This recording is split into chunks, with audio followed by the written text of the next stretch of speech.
Hi everyone, so in today's video I'm just going to show you how to put together and decorate this box for one of these Galaxy chocolate bars. This is a 48 gram bar and I've designed the box to house the chocolate bar, but any chocolate bar kind of this size would probably do. So in your ScanNCut cutting file you get obviously the base for the box and then you get the matting layers to decorate. To save some time I've already pre-folded it and I've put tape on it, so you can see you've got a glue tab here that's got some tape on, and then when you flip it over, the tab at the bottom next to the glue tab has got adhesive on the inside. That's how it's going to fasten at the bottom and stay closed, and then you've got the flap so you can get into your chocolate bar. I'm just going to burnish my fold lines because I've folded them but not burnished them. Okay, this just helps your box go together a little bit better. But what I'm thinking of doing is decorating it while I've got it flat. So I've got the panels for the front and the back. So the product that I'm using today is I'm using one of the characters, this little fox from the Playing in the Rain, which I've previously shown how to colour and cut in another video, and I've just mounted that onto a stitched rectangle, and these are the Stampin' Up stitched rectangles. They're in a set. All the links will be under the YouTube video if you're watching on YouTube, and they will also be directly under the video on my blog, on my website if you're watching it there, and they'll all have direct links to my Stampin' Up shop. So as I say, I'm using this. I've used Flirty Flamingo for the base card because that's one of the colours that's in the paper. And the paper I'm using again is the Playing in the Rain Designer Series paper. And the one I've used is this one with the kind of like raindrops on it, but when you turn it over it's got the Flirty Flamingo and Mango Melody in it. That's where I got my colour idea from. And as I say, I'd already previously coloured this and they were using similar colours.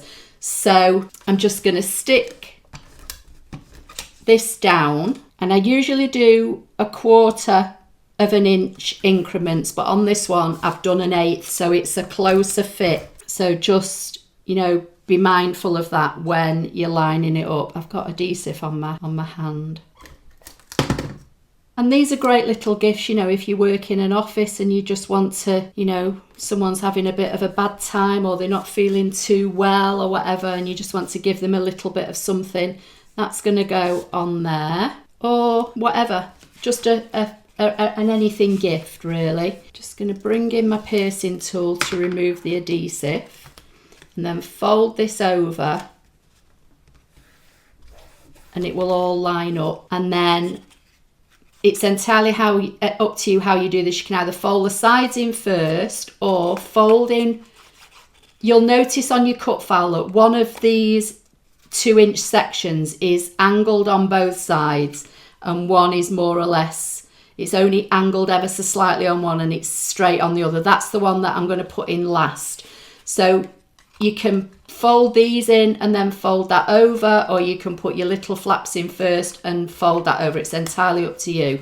I kind of sometimes do it this way, where I fold the bigger section in first and then I like encase the smaller sections, because sometimes those little smaller sections can catch on things, you know, when you put things inside your box. So that's my little box. My little chocolate bar is going to slide inside. This is going to all tuck in. Then I've got my little piece that I can use to decorate. I've got a spare piece of Flirty Flamingo that I could put on maybe as a little centerpiece. Maybe cut this down.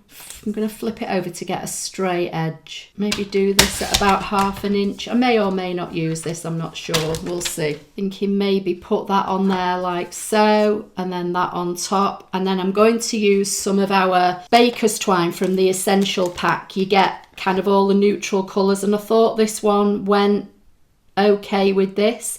Now again, I can either wrap it round the box, or I think I'll use this little piece and I'll just trim that down with my scissors just by eye.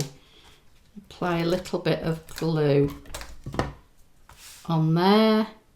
It's just going to go like so. That's going to go on there, and then I'll wrap this around the bottom, I think. So I'm going to pop this one up on dimensionals.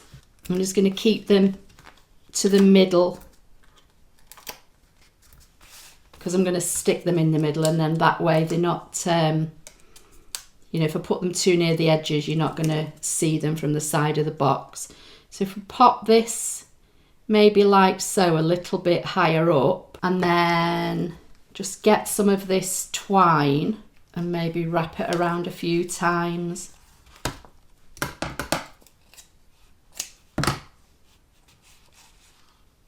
And tie a little bow.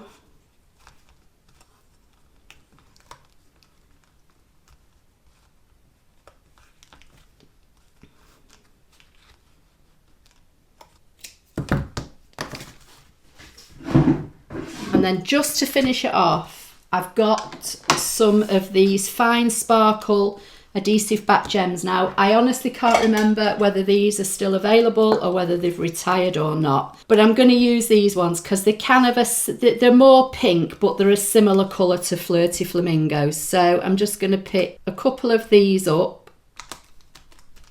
and pop them there, and that's the little chocolate box. So as I say, all made from a ScanNCut cutting file that's available in my shop, but it doesn't have to be for one of these little Galaxy chocolate bars. It could be anything that will fit inside it. It's basically 2 inches by ½ an inch by about 5.5 inch high. So that's the size. So I hope you like the project. Please give the video a thumbs up. Don't forget to subscribe, and I'll see you in my next video. Thank you.